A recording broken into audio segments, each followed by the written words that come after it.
out the camera, check to see if we got our audio good. Someone speak real quick. Hello, how we doing? Alright, so, welcome to the Hammer. This is our 6th episode, I believe now. Today we got Forge World, talking a lot of Forge World today. A lot of different things about Forge World. We got rumors for Xenos and Elves, I believe. That's the exact rumor. And we'll be talking about collector's editions. Games Workshop seems to either suck or they're pretty decent at it, so let's get right into today's show. First off, we got co-host of Battle Bros, lead painter of Toxic Painting. He's got about a million other titles. He's also a mermaid. It's Toxic. How are you How's doing? it going? How are you doing this week? You look tired. I am tired, yep. I am worn out, but I'm ready to go for this show. Yeah, you excited? And then we got the Herald of Nurgle. He just sold his soul to Games Workshop, and he's going to be joining us each week from now on, I think. It's Darth Sebius. Good evening, all. How are we doing? Yeah, you don't look tired. No, I'm excited. The warp's flowing through me. All right, so let's get right into this week. So we've heard some rumors actually today about who's going to be the next codexes. I mean, we keep talking about who it's going to be. I actually thought it would be a fantasy codex, but Toxic, you found that it's possibly Eldar next. I don't know if it's next, but I did find some rumors that they will be something. That there's a new codex coming, new models coming. All right, do you want to go a bit in depth into what you found out earlier? Okay, sure. So basically what I've seen is that, well, I'll say what's kind of coming out. So 2 new flyers. Apparently lots of units have Skyfire. There's a new tank. Avatar's getting buffed. 2 new special characters. Just general points reduction for a lot of models. There's ways to make Craftworld specific lists. And additional rules for allying with Dark Elder, which, if that's true, I think that's going to be awesome. That they would actually go into kind of add on to allies. And expanded fluff. Some other things like when you get your Autarch, you pick his path, and then depending on what path you take, that aspect becomes your troop choice. And yeah, there's a few other things. There's but nothing that big. All right, so let's kind of quickly talk about the major things. The first one that I totally was kind of just immediately my jaw dropped and I'm kind of pointing because we're so good at just pointing stuff out is how much the decision of your general is now so affecting of your army. Because with chaos, you give your lord a mark or your sorcerer a mark, and all of a sudden he becomes this unique thing that allows troops and your overall scoring guys to be specific to your particular fluff or your particular play style. Eldar are perfect for this. I mean, is this literally what we're going to be expecting every single codex from now on, do you think? I would assume so. I mean, they've been doing it for kind of a little while, but they seem to be really taking this and going into more detail. So I can assume that this will be a thing. Now what about you, Seb? Because you're new into this. Do you like kind of like this new way they're doing things? Because you're coming back into the hobby after a while. Do you like the idea of, based on what your leader is, it totally kind of changes how you strategically pick your army? Definitely, I think it's nice to have a way to have a more unique nature to the way you want to play and the way you want to set yourself up. So I think it'd only be a positive thing, and everyone likes to get their troop choices in and get them more. So it definitely could be good going forward.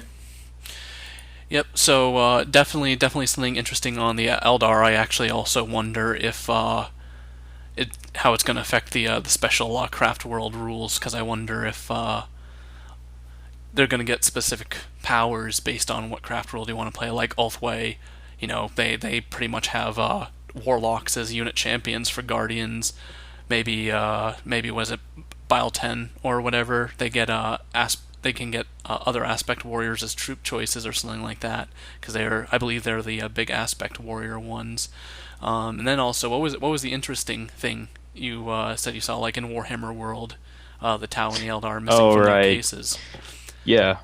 Apparently the town Eldar are missing from their cases, so usually that's a good indication that they got the models and they're using them for pitches and battle reports and projects and stuff for White Dwarf and things like that. Yeah, so I mean, we've been talking about how possibly they aren't trying to focus on models for their main selling point, but they're trying to update their codexes every month, bringing us new content more often. Do you think next month, as soon as 3-4 weeks, we're going to be seeing new Eldar and new Tau? Is that something that's completely far fetched at this point? I don't know about that, but apparently I saw like the Tyranids might be getting something because someone mentioned in one of the many rumor threads and stuff that they have seen pictures of, well, I don't know about pictures of White Dwarf, but something about Tyranids, so maybe they will be coming new models. So I'm not sure about next month, but definitely soon. So, I believe, Seb, you said that you saw rumors for also High Elves being released, possibly. Because you read that High Elves and Tau were next. Eldar was kind of a curveball when Toxic found all this stuff, because we were pretty sure Tau was going to be next. I mean, do you think that it's going to be kind of ridiculous if they do 2 more 40k codexes without updating another fantasy army? Um, it'd be nice to see them keeping up the fantasy as well. Before, I didn't think I was going to be getting any more of these books, but at the moment, with the quality of this one, I might be getting more of them. So as many as come out as possible, it can only be a good thing. More fluff. Good to know what's going on. Yeah, I'm planning to make my switch to my fantasy army as High Elves being my main thing. So I actually hope they do it. I mean, granted, I think fantasy was 6 army books ahead of 40k with the new style. So maybe I wonder if Games Workshop's just trying to keep up. So we'll be reporting that definitely for weeks on out. We're going to be keeping a close eye to see if it's going to be Tau Eldar. Maybe they'll be back to back. Who knows? Got some more Tyranid stuff if Oh you yeah. have Oh time yeah. to- Let's yeah. talk about Tyranids because you love your Tyranids Toxic. I don't know. They used to be like one of my least favorite armies, but now I'm really digging them. But apparently, it's assumed that they'll be next year with Orcs. Carnifex is getting a boost. Deep striking and placements for shooting and increasing synapse ranges. So I'm guessing maybe like a race-specific fortification, maybe, and a new spider-like psychic monstrous creature. Yeah, that's pretty cool. So So maybe they'll be getting like an update in a White Dwarf, maybe before a new codex. yeah, that's something they've been kind of doing. They've been making those add-on things a bit more often, haven't they? As well. Again, new content more regularly. So yeah, chat room, leave us a comment. What do you think? Submit to our blog if you want to go into more depth conversation. What codexes do you want to see next? Who do you think deserves to be next? And what are you the most excited about? So either send it to our blog, tumblr.com/dicetroop. That's Apparently, or is- someone or said is it- dwarves. Yeah, dwarves. You know, I could talk about that all day, but that's not the main topic of tonight. So yeah, leave us a comment or submit into our. I would like to see something to do with the Norse in fantasy. Oh yeah. That'd be Well, you kind of got Marauders, but nobody cares about Marauders anymore. Okay, so next thing we're going to be talking about is collector's editions. So recently, Games Workshop has been doing it with every 40k codex. I don't actually. Did they do it with Chaos? I totally forgot to check if they did it with Chaos because they did it with Dark Angels and they did it with Demons. Did they? Chat room, help me out. I assume so.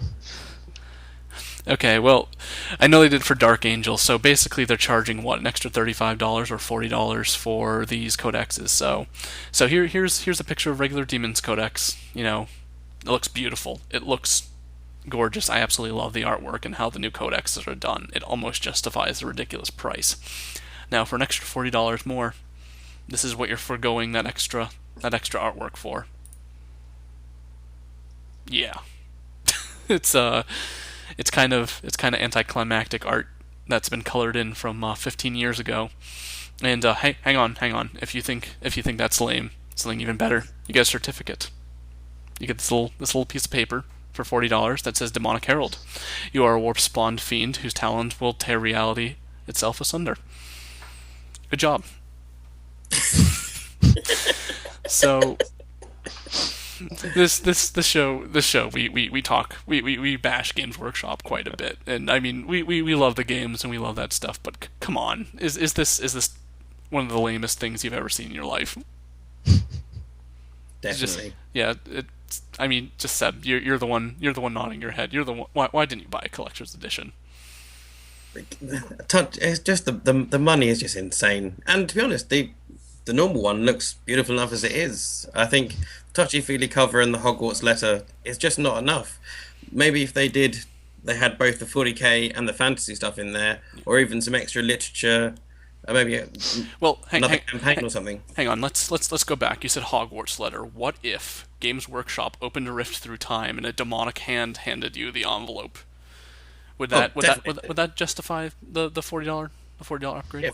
If the Herald turns up and gives it to you, yeah, clawed hand, there you go. Okay. Definitely. Okay, joking aside, someone on our blog actually gave a really interesting idea. They commented when we made a post about it earlier. Basically, they said, wouldn't it be cool if they did kind of like a combination, because we also made fun of the one-click bundles. What if they just put fantasy and 40k in one book? Saves Games Workshop some money. It costs the same amount, and you get both books into one thing. I mean, would that be some? Would you have bought it then, Seb? Oh, definitely. Because I'm looking to play 40k and fantasy with my demons, so that would have been perfect. And even if it was a little bit more, as long as it was cheaper than buying the two, or I got more for it, I'd be more than happy to do that. Should be the way they go. All right, Toxic. Yeah, are you buying? I don't know about myself personally, because if I want my 40k books and then I want my fantasy books, like, and I'm trying to think how would they do it. Would it be like one of those ones where you look on one side and it's like face up, and then like when you get to the other one, halfway through the book it starts going upside down. You got to flip the book over. Like, is that how they do it in the same book, or is it in the same package? Or? I just imagine it's just one giant tome. They could make it like a Necronomicon or something like that, and just halfway through they could say the first half is for 40k, the second half is for fantasy. I could see it working, but obviously it's not Games Workshop style, and they're not going to do it. Yep. And so yeah, they definitely did one for Dark Angels 2. It had a pretty cool cover. It said "Never Forgive, Never Forget." You got the Dark Angel symbol on it. I don't have a picture on it because unfortunately our pictures are full. But basically the little certificate here, I'll bring it again because this is totally worth the $40. Just look at that black envelope, probably made of like tissue paper. Well, see, I kind of want to get it just for that, and then I want to frame it, and like how like doctors have their certificates up on their wall. I just want that on my wall, like Demonic Herald. Like, yeah, I'm a Demonic DH, Herald. Toxic DH. Well, like, I can just like imagine like a demonic, like a demon of Corn sitting behind his desk, and he just has that framed like on his wall. He's got glasses, and he's just kind of in his business suit. Yeah, he's got like Demonic Herald like he's just like certificate framed on his wall. So does that make you angry? Herald of the month. Tell me, does that make you blood for the blood god? All over the chest and face of the enemy. But yeah, the Dark Angels one basically was the same thing, except it was like Company Master. It just said get mad and stay mad. Because you're a Dark Angel. I don't mind it. I don't mind having collector's edition. What I don't like is the price. Right. The price difference is too huge, but other than that, I don't mind collector's editions, as long as I don't have to pre-order it, because pre-ordering is kind of stupid. But all right, so you're saying you would actually buy this if it wasn't $40? Yeah, like if it wasn't such a like massive price jump, and I wouldn't buy the Demons one, but let's say it's an army. I mean, okay, not me personally, but let's say I play this army, and that's like the only army that I play, and I'm so in love with this army, and they bring out a collector's one, then like, yeah, I'm probably gonna want it.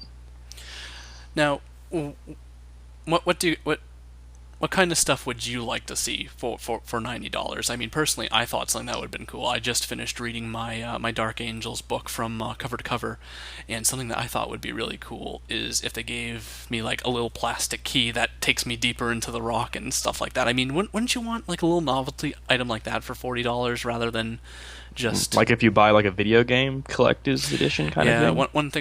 one thing I mentioned to Darth Sebius, my one of my previous jobs was working at GameStop, and one of the coolest things ever would be seeing the collector's editions. Like I remember Grand Theft Auto 4 when that came out, it came with like a duffel bag and a lockbox and a bunch of limited edition art. Yeah, it was $110, but you saw all the stuff you got, and you're like, oh yeah, that's totally worth it. And I remember we sold out of those like in hours because they were so good. I mean, if okay, so Imperial Guard comes out. Let's just say you get something that's very similar to the current artwork. You get some old Imperial Guard artwork that was black and white, slightly colored, and you get a certificate saying you're going to die. Would you? Would you, you'd justifiably throw $90 down for it? I wouldn't throw $90 down, but if it was a cheaper price, then yeah, I would get an Imperial Guard collector's edition. But if for $90, like let's say they give me one of those dice holders that looks like a las pack, then we're talking. Right. Make me feel like I didn't just get ripped off by giving me some like cheap, cheap item that cost them not much to make. Yeah, that who was it? Bjorn. Yeah, the uplifting primer guide. Definitely, I would pay probably. They could probably charge $150 for that. Like a special covered book in the guide, people would pay $150 for it. Now, why are they going with this half-assed route? Are people actually buying this? Seb, why are people buying this? Because they love the special edition. They want the special you can't bend it version, and especially there's only going to be a few of them. Games Workshop always love their only pre-order. Get them now. You can be special. You can have your letter from the Herald. But yeah, it's the hardcores that really want everything, I think, that are getting it. Yeah. So I mean, what do you think would have been better for the demonic thing? I mean, would one of your book to look like a Necronomicon? I mean, just what would personally make you be like shut up and take my money with the collector's edition demon, just buying the stuff? I think if rather than just having the picture of the specific demon on the front, if the whole book itself, so you had a really kind of rotten Nurgle looking one, you had some kind of blood dripped kind of flayed skin thing for Khorne or maybe Slaanesh, and a proper like grimoire of old tome and magic feel for Tzinch. Actually, the whole thing needs to be better. Yep. Now, something actually we were talking about before the show is what if, and this might be a bit ridiculous, that might make people a bit mad. What if they put extra fluff in there? Like I remember reading some of the old codexes, the Wood Elf one. They had special, or I guess just old codexes in general. They had special scenarios and fantasy specifically for your race. I mean, do you think that would be fair if they put fluff specific stuff in there? If you bought a collector's edition, or would that make you mad toxic if they had like special Imperial Guard stuff and then it all really of a sudden... depends. They can't do it that I'm getting something extra that someone else is not going to get game wise. Maybe fluff is a little bit easier, but I think what they can't do is put in, say, a unit that only I can play because I have the collector's edition. But the next guy that buys it a month later doesn't get the access to. I don't like that. Would just be wrong. Giving me some extra fluff, I wouldn't be mad if I missed out on the extra fluff, because I'm sure you can just find that someone's eventually going to add it onto some Wikipedia article or something like that. But I think fluff would be all right if they give me an extra unit that no one else can get if they don't get the collector's edition. Then that's kind of where I think the line needs to be drawn. Yeah, I mean, what about you, Seb? Would you feel more inclined to buy it if they had like special demonic missions, like they said, okay, this is a scenario, get a piece of terrain that counts as a demonic rift, like you have to actually bring your demons. Well, we're talking fantasy here because 40k they all deep strike, or for the most part most of the army deep strikes. But what if it was like in fantasy, you built demonic portals, and basically the opposing side is trying to close these demonic portals. I mean, an extra mission just to make to specifically play with your demons. Is that something that you would buy, spend $40 on? I think it's a start. If it actually had like full on literature with it as well, so there's a story rather than just the fluff paragraphs you get, like an actual short story by one of the Black Library authors and the rules. Now you're talking about something that's worth a bit more money. All right. So we do bash Games Workshop a lot, but something I do want to bring up is one of the collector's edition that I actually thought was quite good. It was the collector's edition for Dark Vengeance. Not exactly a whole lot added on. It was $10 more expensive, but you got a nice limited edition chaplain model. I mean, what if they just made you get an extra miniature that's limited edition? Don't you think that would have been a bit better? I mean, it was like $10. That was actually a pretty good deal because ballistas on their own are like what, 12, 15? Yeah, that was definitely good. And when I brought mine at my local game store, and they do 20% off models, so it was actually cheaper for me to buy the limited edition one there. So that worked out good for me. So But so toxic. another model. Why don't you think they do this more? It's another model they need to get sculpted. How much are they going to? How much does it cost to sculpt a new model? I don't know.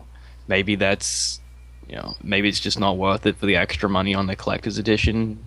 They did it for that, but that's a whole, what am I trying to say? That's the starter set. They're not going to make another one of those for a few years now. Maybe that's it. I don't. Right. Now, Seb, I mean, why don't you think they're doing this? Why not, instead of having you get the collector's edition of your favorite god, but instead of getting a stupid certificate, if you got the Zinch one, you got a special Zinch Herald, or you got a limited edition Corn Herald. I mean, what's the big deal? Why don't they just do this? It sounds like people would throw down $4, and even with Warhammer Online, you got the limited edition model of the Orc and Goblin faction leader. I mean, why aren't they doing this? It just seems like the obvious thing to do. To be fair. Definitely, that does sound like a great idea. I think, as Toxic said, it might cost them too much to bring out the models, but as you were saying before, if it was a herald, it doesn't even need to be a unique model. If it was a slightly amped up book in some way, maybe even simply what it is now, and a herald for a reasonable price, that'd be much better. But also, you're talking about the Dark Vengeance being $10 more. We're talking that's nothing compared to the gap between the codex and the special edition. Yeah, but just think, you could be Darth Sebius D.H. I guess you don't love Warhammer, but yeah, I'm not an authentic demon player apparently. So and any other thoughts? I mean, chat room. What do you think about limited editions? Why? It seems like they either get it really right, because I really liked the Dark Vengeance. I thought that was a great idea, but the codexes, they're kind of really lame. I mean, what do you guys think? Send us a message to our Tumblr what you think. Just talk in chat room about it, because I mean, I really want to know what you guys think, because it's just kind of I don't know what they're thinking. I mean, maybe you guys want to be DH. DH, you can be like, yeah, I'm a DH, and you're like, what's that? Demonic Herald, and then you swallow your enemy's whole. That could just be the motivation that you need to swallow someone whole and make it sound cool. So yeah, we'll be moving on to the next topic, which is the main topic of tonight, which is Forge World. So I believe so let me explain. Forge World is a separate company that does miniatures, and they do rules, and I believe they write extra fluff for Warhammer and 40K. Toxic, is that? Yep. All right. So basically, they make models. That's their main thing, and you can even go as extreme as buying entirely themed armies, specifically from Forge World. It costs an arm and a leg, or generally what you could do is you can buy little bits upgrade packs. So I'll show some pictures here. So right now I'm showing a picture of the Herald Nurgle. Just got released from Citadel, brand new model. People are probably very excited. Now here's a picture of the Nurgle, the Herald of Nurgle from Forge World that's been around for a couple of years now, I think. This is a picture of him, obviously very, very different from the Plague Bearers. So I mean, let's kind of just talk about the difference in the art style between these two models. I mean, Toxic, you've been big into Forge World for a while. Do you think Forge World makes a better product than Citadel? Let's go balls to the walls here. Are you would you say Forge World is just better at models? That's really difficult to say for a definitive answer because definitely a lot of their models. I mean, I'm just gonna quickly throw this out here that the Herald that you just put up for the Forge World kind of looks like a turd to me. But like apart from that, usually their models are definitely better. But there's a big difference in the product that Citadel puts out. They put out these nice plastic kits with a very high amount of detail, whereas Forge World they're putting out resin kits. They got insane amount of detail. They look awesome, but they're not easy to put together. And a lot of the time, you end up with these big bits of resin that warped, and you have to find a way to usually warm water or something like that and bend them back yourself. You got to clean it down. When I get my Forge World, I wash it every piece with a toothbrush and some warm soapy water, and so it's hard to say. Yes, a lot of their models are definitely better than the Citadel ones in the look wise, but Citadel ones are a lot easier to deal with and put together. I mean, I'm not really talking about fine cast here because I don't want to really get too much into that because that's a pretty heated debate right there. But yeah, if you're looking at like the Citadel plastic kits and the Forge World resin kits, that's pretty much what I have to say on that. All right, now Seb, I actually think you're entirely new into Forge World. I mean, do you like the turd? The turd to the Herald of Nurgle? I'm not liking the turd so much. The prints that comes with the kit is very nice. But both those, I think they're looking a lot more mechanical. They're definitely leaning towards 40k. Although I know they're bringing a lot more of the armory and demon machina stuff into the fantasy now. But yeah, a lot of the stuff looks beautiful. The turd, not quite so much. But look at him. He's got a I think it's mechanical. that angle. He's got a mechanical arm. Yeah, he's actually supposed to be like a slug. You can kind of see with his tail in the back. He looks like Mr. Hanky. The Nurgle poo. Yeah. Unfortunately, chat room, I'll apologize ahead of time. I only have like 12 slots for pictures, and I would love to show you more Forge World stuff, but we only have a couple of things for comparing right now. So we got the turd, and then we got some Acadians that we'll be going over later. But so Toxic, you were talking about how it's more difficult to assemble. So would you say that you would only suggest Forge World to people who are very, very experienced hobbyists and players? Yeah, definitely. If you are looking at, say, Death Corps, and you're like, okay, I'm only going to play Imperial Guard. I want that to be my first army, but I only want to play, Death Corps or Krieg. And then you buy it, you don't understand it as much. You spray on your primer, and you still have a bunch of the stuff that they put in their molds so they can take it out easier. And then that primer bubbles up, and you've basically ruined your model. And there goes all your money, and you're probably gonna have a really bad first experience in the hobby. It's not worth it. All right. Yeah, Seb, are you planning to get any demons through Forge World, or are you gonna stay with Games Workshop for now? I mean, let's. I think the thing you were kind of dropping your jaw about was how expensive these things are. Yeah, they are. The amounts are kind of crazy for shelling out like over £100 for nearly $200 for one model is a big ask, and I think Toxic's really kind of put the fear into me there. Just imagine spending all this money, getting home, covering it in bubbles. I wouldn't have thought to wash it with soap, but now I'm buying a toothbrush tomorrow, especially. Yeah. All right. So I mean, Toxic, you've actually made a Death Corps of Krieg army, and I mean, with expense Death Corps of Krieg, unfortunately we don't have any pictures of them. They're very beautiful. If you go to forgeworld.com, if you hover over the 40k, go to Imperial Guard, and I believe if you go to regiments and select Death Corps of Krieg, you can check them out. But yeah, if you want to post that in chat room real quick. But they're absolutely beautiful, but when you look at Imperial Guard, it's like what, £40 for a unit. And Imperial Guard, if you're playing with infantry platoons, that's over $100 if you need a command squad and then 2 units. and that's just the bare minimum. And then if you want another platoon, you got to buy that all over again. So you're already looking at over $250 American dollars just to start an army. I mean, is this that's just kind of ridiculous. And I think it's real. Forge World it's awesome if you're one of those people that really is into the fluff. They really specifically want to do something. It's Yeah, I put down a little over $500 into Death Corps, 500 Australian dollars that is, and I got a platoon, which is just two guys, two troops, like 2 lots of 10, heavy weapons team, the platoon command. I got two lots of 5 engineers with their Hades breaching drill. I got the Death Corps of Krieg command squad. I got 5 of the Death Riders, whatever they're called, and then I also got the Quartermaster. And I think that was about all I got for 500 Australian dollars, which is about 500 American dollars. Pretty even right now. Yep.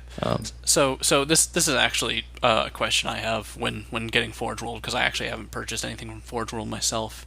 When you buy something like Death Corps of Krieg, do you use the standard Imperial Guard Codex, or do you need to buy a codex specifically from Forge World?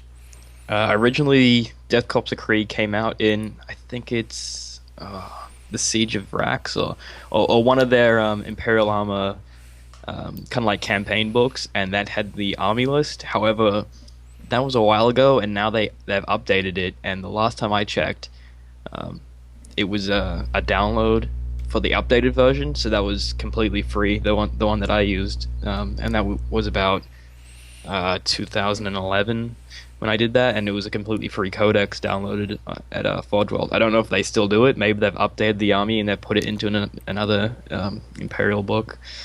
I'm not sure, but yeah, you could use your own. You could use the Imperial Guard book. It really just depends on what you want to do. Yep, and if you guys haven't watched what was it, last week's episode, Battle Bros, you talked about Forge World, or was I think it might have been maybe 2 back now, or okay. 1 back. Well, Yeah. if you guys haven't watched Battle Bros, one of the questions that Toxic got was, "What is the next big thing?" And they talked about how they Toxic, I believe it was you, not Savage, said that you believed Forge World was going to be the next big thing. Do you kind of want to just elaborate on that again? Yeah, the reason why I threw that out there was in a lot of the Imperial Armor books, and a lot of the books where they just have all their Forge World models with kind of like codex entries for them, there's like a stamp, like a seal on it, and it says, 40k. I don't know what it says, but basically it says, you can use this in 40k, and other units it says Apocalypse. So Apocalypse ones get used in Apocalypse, but 40k ones, you can use them in regular games of 40k, and then you just have to put them in with your codex. So that's kind of why I thought that might be the next big thing is, you buy a unit from Forge World, you have the rules, and you just add it to your regular army. All right. So I'll throw this question to Seb, because he's the newer person coming in. Let's say you wanted to go with a totally friendly game. You bring your demons out, and then somebody brings out some crazy units you'd never even seen before, and they pull out this book that's not even a Games Workshop book. Would that absolutely terrify you as a new player? It would definitely be a bit scary, but having had a look at the Forge World, I think the Plague Toads, they're something that aren't in the army book, and they're something that I'm definitely looking at. So I'd hopefully be that person pulling something weird out. But I think if someone's turning up with printed out sheets, you're going to be questionable whether they're altering their own rules or not. Yeah, I mean, something I think we've talked about proxying in a previous things. I mean, if somebody got a Death Corps army with an Imperial Armor book, would you be a bit more intimidated than if they just brought out Death Corps of Krieg and then they put it next to a regular Imperial Guardsman book? Is that something that would scare you a bit less? Well, if they had the full-on Imperial Armor, that'd be quite scary, because they've definitely put quite an investment into that, because they're not cheap to set them up, are they? Get those books. Right. So yeah, chat room. What do you guys think? Do you buy Forge World often? Or would you be terrified if somebody started using Forge World? Is this something that you think is going to be more regular in the future? Just yeah, either put it in the chat room, send it to our blog, Dice Troop. Yeah. Is anything else you guys want to add? Um, yeah, I thought I'd say my story with Forge World that I kind of mentioned in the chat earlier. Oh yeah. That's all right. Do you want to go ahead? All right. Yeah, it's basically the reason why I stopped with my Death Corps of Krieg army, because like I said, I put down $500, picked up this army. It really only got to me about 750 points, but in my platoon, I had brought 2 units of 10 guys, 10 guardsmen, and one only came with 7. So one was 10, one was 7. Now, I didn't realize this, and I had cleaned it up. I had, like I said, toothbrush, brushed all my models down, and I had assembled them all, and then I got to it, I'm like, I am 3 guys down. So I sent an email to Forge World, and they told me to get the codes that were printed on the torso of the guardsman between the where you stick the arm on. And if I did that, they would be able to know which ones that I didn't get and be able to reprint them and send them to me. Well, I had already glued my arms on, so I couldn't get the codes from them. So I managed to kind of find because I had the arms, I just didn't have the bodies. So I looked at the arms and I sent them all the codes that I needed on the arms that I got, and maybe they could give me the bodies that I needed. So I sent that all to them, and I just never got a reply. I sent them a couple times, and they never got back to me, and so I basically put all this money down, and now I've only got a squad of 7 instead of 10. So I didn't know what to do, and I kind of had enough of Forge World at that time, so I threw that army up on eBay and wanted to walk out the door, because obviously people were going to pick that up pretty quickly. Yes. But that's kind of my negative thing with Forge World. I'm sure not everyone has experiences like that, but that's just one that I've had. And Yeah, so you would say Forge World is pretty bad customer service in your experience, or? In my experience, on that one time, yes. Another... Okay, I just thought of something else now. Savage brought what do you call it? A Storm Eagle, and he brought the wrong doors for it because he wanted to get the doors for the World Eaters. He brought Land Raider doors, but it was actually Rhino doors that were meant for that. So as soon as he brought it, he emailed them, and again, never got a reply from them. Never got a reply seeing if he could change his order. So in my experience, bad customer service in that regard, whereas I have had good experience with Games Workshop when I've been getting Citadel models, where I have pretty much almost thrown out a model because I didn't check the box properly, and they were prepared to send me one that day, but I ended up finding it. So, all right. Well, I guess that's breaking hammer news.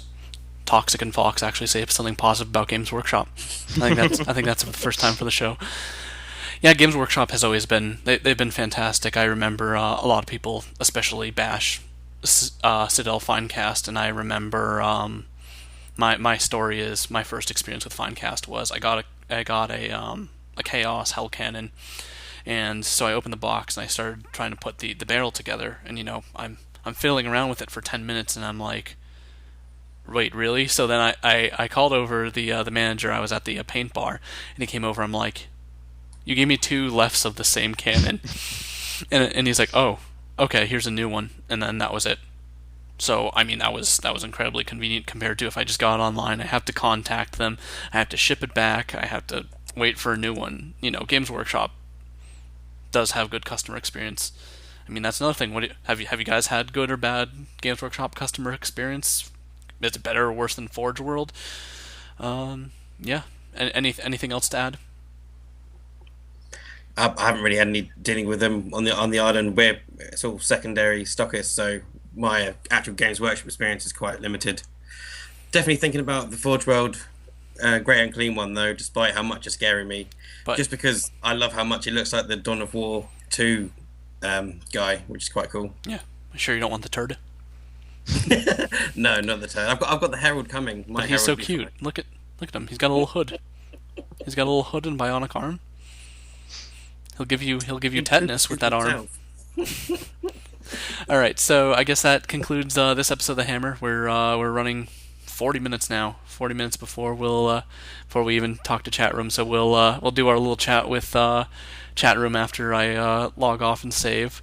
So joining me as always, it's been Toxic. What have you been working on recently? When's Balbros is changing schedule, right? Yeah, that comes out on Fridays now. We have pretty much have the next show done with what we've got. People have sent us in questions, so but keep sending them in because we'll need them for the next show. Other than that, I've just been doing commissions. So again, I think most people know whether if they want commissions from me, I'll post my Facebook page on there. But yeah, that's basically what I've been working on. Yep. And Seb, what about you? Announcement. I totally forgot. Our Black Library show, Black Books, is being pushed back to the 20th. Is that also a Wednesday? Yeah, it'd be the Seb? third Wednesday of each month. Yeah. So actually, let's talk about it. What books are we reviewing first in Black Uh, Books? we're starting with the beginning of the Blood Angel saga by James Swallow. So that's the first book, Deus in Carmine, and the second book, Deus Sanguinius, and looking at the Heart of Rage audio drama and short story published in various places. Yep. So yeah, starting with the Blood Angels. And actually, I'd like to give a personal shout out to Brett, who I actually think is in the chat room. He is also the second co-host of Black Books. So salute you, sir. Salute you in chat. Any other projects you're working on Tumblr or anything? How's your video blog going, by the way? Uh, Pretty good. I think the next video I'll be making is going to be just fangirling over this Demons of Chaos Army book, to be honest, because it's a beautiful thing. Just waiting for my demons to arrive. Fingers crossed they get through the warp tomorrow. Start painting. And yeah, just always tumbling. DarthSebius.com and SirBulbasaur's always geekery, lots of Warhammer and everything. Just keeping that going.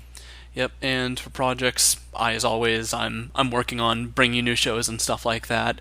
We're also talking about changing the Hammer's time as well, since I'm having some scheduling conflicts with the studio. So I'm actually thinking about going live sometime in the afternoon. We might skip next week to bring it on another day, and then we need to actually organize everything onto our YouTube channel because I think. Recently, Other Rob has been posting it to his own personal one rather than Dice Troop. Unless have you been putting it on Dice Troop, Other Rob? You're on there. Here, while I'm looking at chat, you can look at this amazing $4 value. Also, I just want to say one thing if I can. I've been doing Blood Bowl videos, Blood Bowl Let's Play, so that's on there as well. Oh yeah, I need to watch that. Yeah, we're we're always doing community things. There's Vassell campaign we're going to be doing. What else? You want to start a Blood Bowl league? I've been playing a ton of Dawn of War 2. I would love to get more people to play Dawn of War 2 with because that's been a lot of fun. Yeah, so you guys should just send messages to our blog. We're always looking for stuff to do with our followers and get the community involved. So yeah, if that's it, that will be our episode. We'll be going back online. I usually cut us off offline for like a minute so I can save the episode, but we'll be back. Anything else to say for the video? No? Alright. Alright then. Good night, guys.